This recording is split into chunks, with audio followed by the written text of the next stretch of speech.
I know many of you here, and I'm not going to repeat the facts and figures that you're hearing, but I can verify them. I've studied this for a long time, 47, 48 years professionally here in this community, been involved in this battle, and what you've heard today is the truth, the unvarnished truth.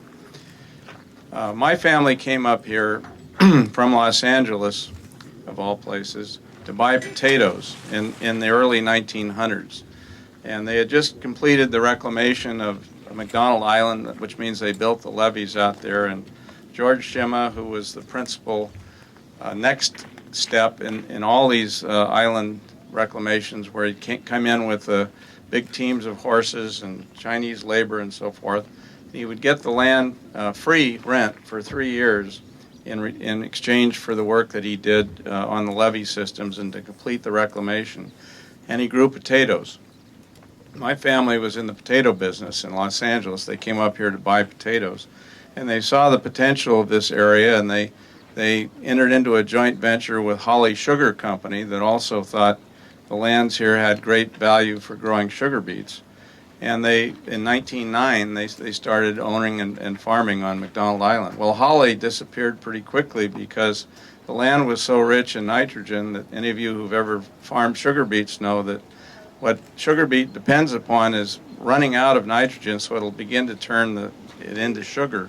And they were growing these sugar beets like this, but they weren't economical for their process. So anyway, we've been here that time. My family sent me to law school rather than be a farmer, and I've been involved in these battles ever since.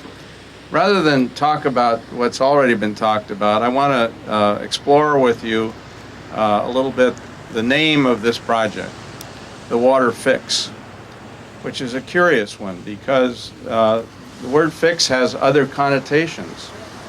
There's one where you roll up your sleeve and you stick a needle in your arm, right? Well, that's kind of what this is. It's kind of like blowing the rent money in the corner bar. The people somehow or other have got in their mind that this project is going to fix the water problems, but it isn't. You've heard that. We know that it's not going to. It's just a carryover that the governor has, kind of like his rail thing of something that he's just being stubborn about and not listening to the facts and figures. We know that there are alternatives to this solution that would make sense.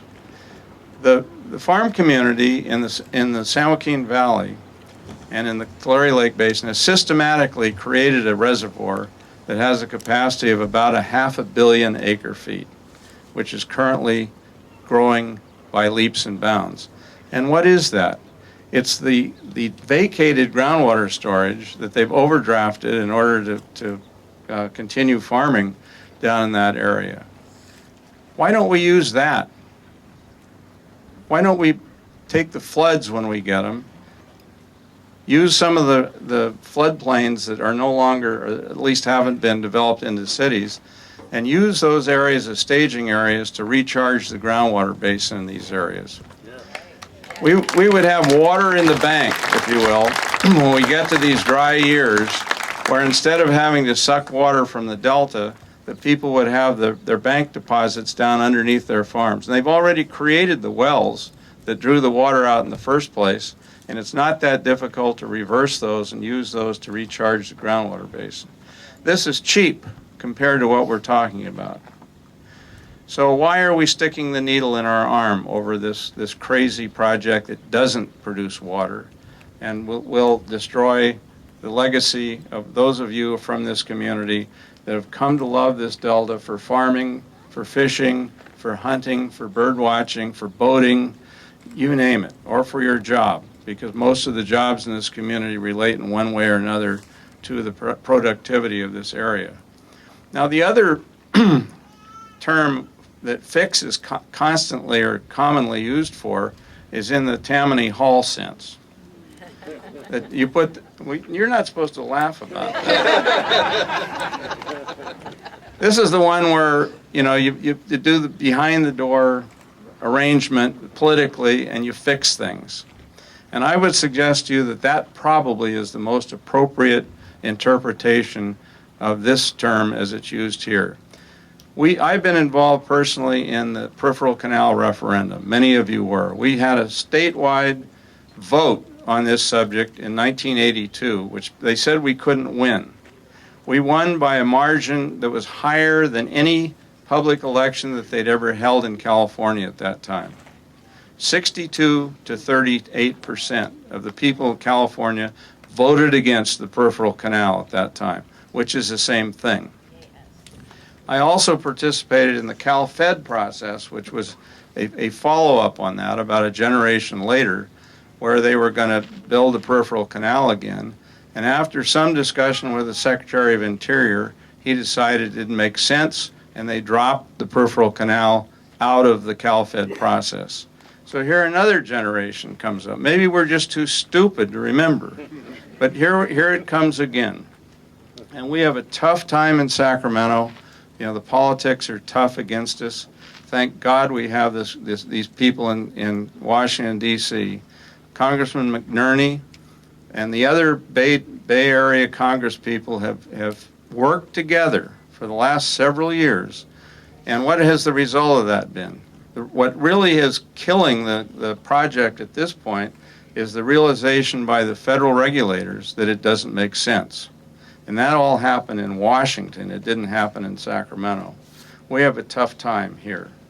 And with that in mind, I want to reintroduce and thank the congressman for his tireless efforts on our behalf. And not only are they tireless, they're successful. And thank you very much.